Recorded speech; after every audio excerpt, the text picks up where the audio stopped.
ലഹരിക്കെതിരെ നാടെങ്ങും പോരാട്ടത്തിലാണ്. അപ്പോൾ ഇന്നലെ കോഴിക്കോട് നിന്നുള്ള ഒരു വാർത്ത കണ്ടു.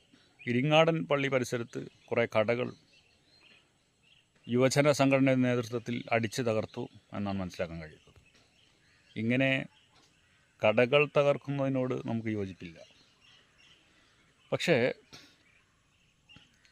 നാട്ടുകാർ നിരന്തരം ആരോപിക്കുന്ന കാര്യങ്ങളിൽ ഒരു തീരുമാനം ഉണ്ടാവേണ്ടതുണ്ട്. അതായത് ഈ ഭാഗത്ത് ഒരു സംഘം തമ്പടിക്കുന്നുണ്ടെന്നും നൈറ്റ് ലൈഫിൻ്റെ ഭാഗമായി ഇന്ന് ഡോക്ടർ ബീന ഫിലിപ്പ് പറയുണ്ടായി. അതായത് നൈറ്റ് ലൈഫ് നമ്മുടെ നാടിന് ചേർന്നതല്ല, അത് നിയന്ത്രണങ്ങൾ വിടുന്നുണ്ട്. അവിടേക്ക് വരുന്ന കുട്ടികളൊക്കെ വീട്ടിൽ നിന്ന് കള്ളത്തരം പറഞ്ഞ് പോരുകയാണ്, അവിടെ പ്രശ്നങ്ങൾ ഉണ്ടാക്കുകയാണ്, മയക്കുമരുന്ന് കച്ചവടം ഉണ്ട് എന്നൊക്കെ നാട്ടുകാർ നേരത്തെ ആരോപിച്ചതാണ്. അപ്പോൾ ഏതായാലും ആ ബൈപ്പാസ് ഭാഗത്ത് നൈറ്റ് ലൈഫിൻ്റെ ഭാഗമായിട്ട് പാതിരാ വരെ ആളുകൾ ഒരുമിച്ച് കൂടുന്നുണ്ട്. ഒരുപാട് കച്ചവടക്കാർ അവിടെ ഉണ്ട്.